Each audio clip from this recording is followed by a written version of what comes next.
Hi everybody, it's Gene Harris, Police Chief at San Gabriel Police Department. Welcome to 411 with the Chief. Typically, if we were outside of COVID, this would be the opportunity for everyone to come down to the council when we hold that the first Wednesday of every month to actually just have your questions heard and find out any information you think is important. No canned speeches, no politics, none of that. Just simply an interaction where I get an opportunity to answer your questions. Because of COVID, we've had to do it a little bit differently with this distancing. So we've put out information to the public to submit questions, and we've had some questions submitted, and I'm going to answer those questions for you today.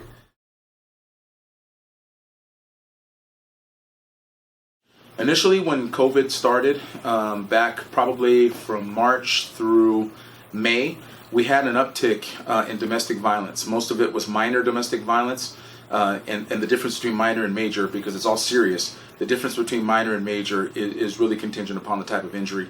So we've had minor domestic violence upticks, but that kind of stabilized towards June, and we haven't really had any more increases in that. And I would assume that a lot of that happens when our circumstances at homes change. We start to get cabin fever, we start to have issues with losing jobs and things like that. That brings a lot of stress. So our Community Engagement Bureau, our mental health evaluation team, and our SCAT team have been working overtime to kind of meet those needs and address those folks who may find themselves in some dire circumstances so that we can help mitigate some of those problems. And as a result of that, we've seen a whole lot of reduction, at minimum stabilization, in the mitigation of domestic violence. Well, so far the residents have been doing a great job again of doing the voluntary compliance with regard to health orders, CDC orders, and so on. And so that's been a good thing. We want to continue doing that. We want to make sure that we're not congregating in large numbers. I know we want to get out to our handball courts and we want to get out to our basketball courts, but unfortunately we got to stave it off a little bit longer. We've got to make sure we're following the rules in order to protect everyone. And so I think the city and members of this community have been doing a very good job. The other part of it is they can get informed. Stay informed. Use the city's website. Use any of the information protocols or tools that we have so that you can stay informed as to what's going on. I think that's the best way to make sure you're helping yourselves and helping us as we manage through this crisis. Very important that we get accurate information. And if you have any questions, make sure you're calling us so that you're not making decisions from rumors or any of those kind of things. We want to make sure you're talking directly to us. So every department in this city accepts phone calls, accepts people coming in and talking to us. We want to make sure we're giving you the best information possible. So I think that's the best way we can do it. Make sure you're informed and let's make solid decisions together. Well, one, the tried and true, if you see something, say something. We need to have things reported to us. You can always report them anonymously, sending us information so that we can come out and we can take care of whatever business needs to be taken care of. The ideal thing here is to make sure that you're paying attention to what's going on in your neighborhood. A big thing is to join your local neighborhood watch. That would be an awesome thing. Join your neighborhood business watch. Make sure that we're informed and notifying our folks. We have a robust Community Engagement Bureau who's always willing to come out and talk to anyone. So for us, we think that that's the best way. Let's establish those relationships and let's meet together on a regular basis so we're solving problems before they become problems. I think that's kind of the best way that we can do that. I mean, overall, helping us, just continue to be law-abiding and making sure that you're following up with information that you need to pass on in protection of your community, and really just be a good steward of your community. We want to make sure that we have all the help that we can have in keeping this the great place to live that San Gabriel is. So if there's ever any question as to how you can do that and you need detail, please feel free to contact our Community Engagement Bureau, or you can contact the police department. I will always take calls and we'll address any concerns that you might have. We are definitely enforcing speeding laws. As a primary collision factor, speeding is always one that's present and certainly one of the most dangerous. And so we are definitely enforcing speeding violations. There have been many people who've come back and said, well, maybe we should not enforce those as much because people are having hardships. My retort to that would be, let's not have the hardship of killing someone because we're driving too fast. There's no hardship worse than that.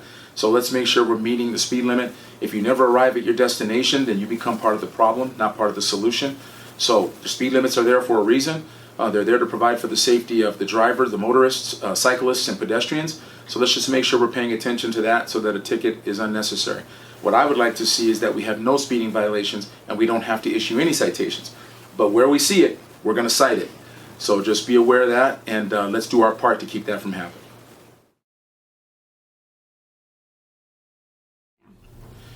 Property crimes are still an issue. Theft, burglary, those things are on a slight uptick. They've been going up for several years now. But the San Gabriel Police Department is doing what we can to mitigate some of those things by trying to really get out to our community and make sure, again, to see something, say something, and really doing our crime prevention. Our crime prevention folks are second to none in this business. So when they're reaching out, giving you suggestions on how to crime proof or at least make your home crime resistant, you got to pay attention to those folks, and that'll help us. As I said, the domestic violence cases went up a little bit, but we've seen a stabilization of that. Fortunately for us, the violent crimes have significantly reduced, and that is a good thing. So crimes against people are significantly less, and we're doing everything we can to make sure it stays that way. So property crimes, slight uptick, but we're addressing that situation.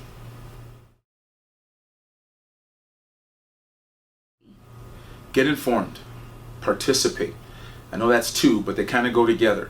Participate in what's going on in your community so that you have a firm understanding of what's happening. Don't listen to get media accounts or social media accounts of things that are happening. That will send you off in a spiral somewhere that's not helpful to whatever cause we need to deal with. Get really informed. Come to the 411s with the chief. Come to the council meetings. Hear what your council members are saying so that you can be engaged. Come to other meetings that we're having. Become a neighborhood watch person, because being informed keeps you from being a low information person who's just working on feelings and rumors and all these other things. We are as transparent a police department as exists. We will give you all the information you need, make it available to you so that we can work together to solve the problems that may arise in this community.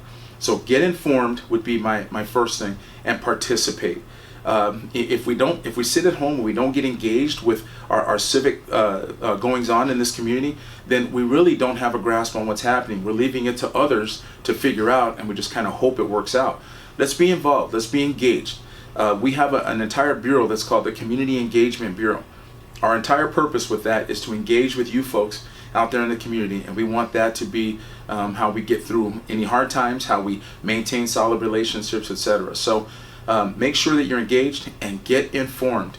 If you get information, verify that information. Call us and we will verify it, good, bad, or indifferent.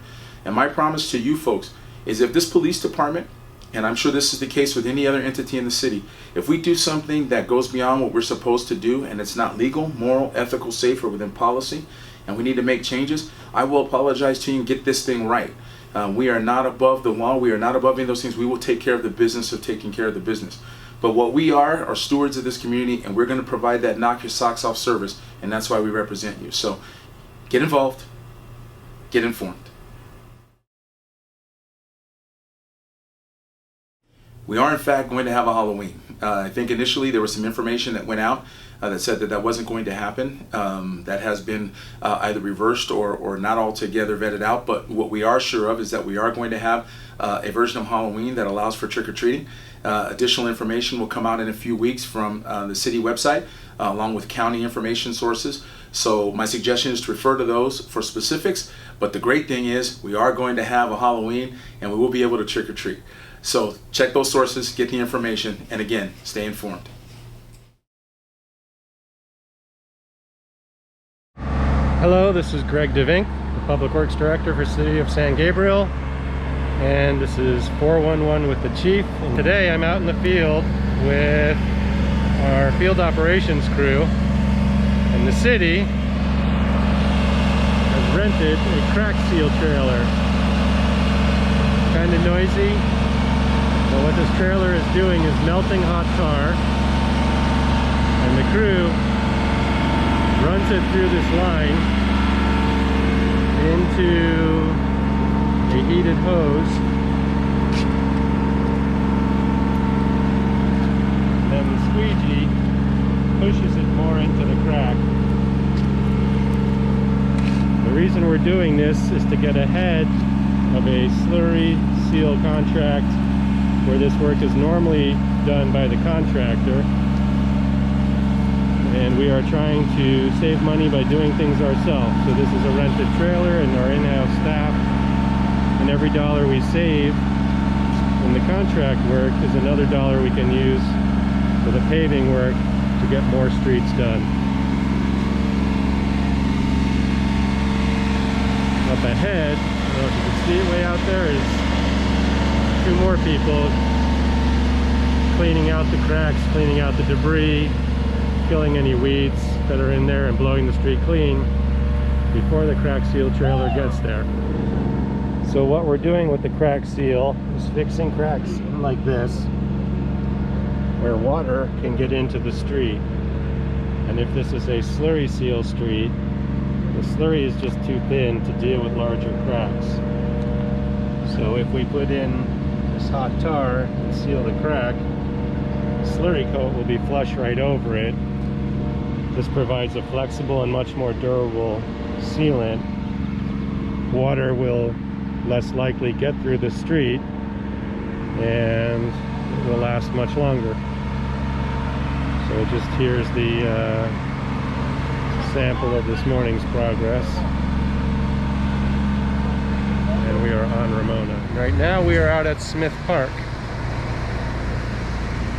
So one of our projects going on right now is the remodeling of the Smith Park restroom, and you can see that we have, well, we're not done, but we put a new roof on it. It used to be a plastic S-tile that was falling apart, faded and cracking. We're pressure washing the outside of the building right now. Inside both rooms, I don't know if I can get in there, we have gutted out both restrooms, and it's pretty crowded. But we've stripped the walls down, we've replastered them, we're going to put on graffiti coating.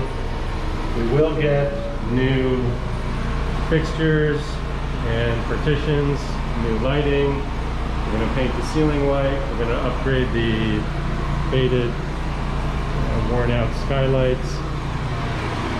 And then we ran new power to the building.